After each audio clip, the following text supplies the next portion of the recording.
Hey guys, welcome back. In this part 4 of my traveling abroad, studying abroad experience, I'm going to be talking about a city that I visited and a park that I went to as well. So we'll start with the city, and the city is called Taxco, spelled T-A-X-C-O, as you can see there on the screen.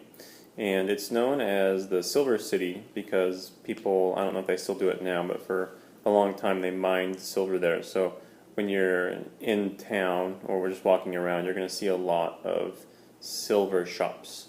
The shops where there's silver jewelry and silver everything. So bring your money if you want to buy something there. As you can see in the picture, the city's kind of like just built on hills. It's just big hills covered with these really cool looking buildings all over the place, as you can see in the picture. In the second picture here, this is just a couple of the people I went with. The one on the left here, his name is Ryan, and he was actually my roommate he stayed with me and the family in Cuernavaca for 4 of the 6 weeks that I went. I don't remember his name, but I spent a lot of time with Ryan, and actually we still keep in touch, so that's kind of cool. And as you can see, it's just this rolling hills behind me. Let me show you this next picture. It's cool. This one over here on the right, I don't know why, but I was amazed at this just sea of Volkswagen Beetles. It's kind of hard to tell if you look close enough, though. There's like 1, 2, 3, 4, 5, 6, 7, and they just keep going back, the little Volkswagen Beetles. Even further back here, there's like 2 rows of them going down the street. They're all taxis, and I just never had any idea that there were so many Volkswagen Beetles as taxis in Mexico.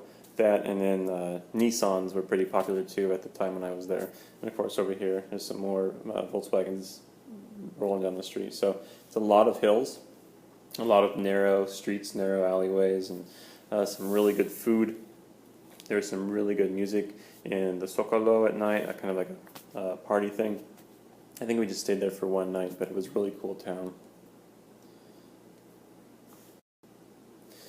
And then this is just one picture of me standing on a hill, and you can see in the picture that it's pretty high up because here are the clouds. They're like at the same level I am, but near the city it's down here, but it's also to the left of me, in front of me, to the right of me. It's just hills and buildings everywhere. It's a pretty cool place. Let's take a look at that park I mentioned.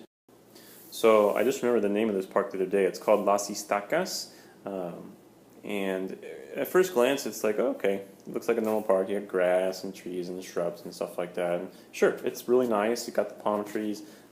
Things I didn't take in the picture where there was a big soccer field. I'm pretty sure there was a volleyball net set up and people doing other sports or just having picnics. But this wasn't really the part of the park that was the most impressive. Here, I'll show it to you right now.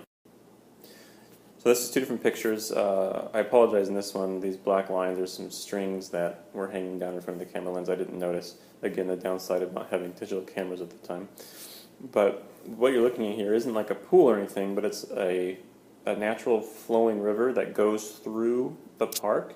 And I think it was about a mile long, and you walk up to the top of it and there's a waterfall, and I think you could jump off the waterfall into the river. And it's a really, really slow moving river. The water is perfectly clear. You can see all the way to the bottom, but it's plenty deep to swim in. And what a lot of people do is they rented these boats and just kind of slowly floated down the river. I just kind of swam, floated down the river. People over here, as you can see, they rented some scuba equipment because they could see into the water, and there probably were fish.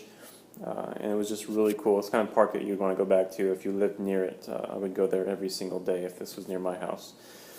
But anyway, be sure to take some with you, take some really cool pictures of these point and shoots that I was using with the greatest thing in the world. So that's my experiences with Taxco and then Las Estacas, which I'm pretty sure was a public park. Thanks for watching, and we'll see you guys on number 5, which will be linked in the description below. Adios.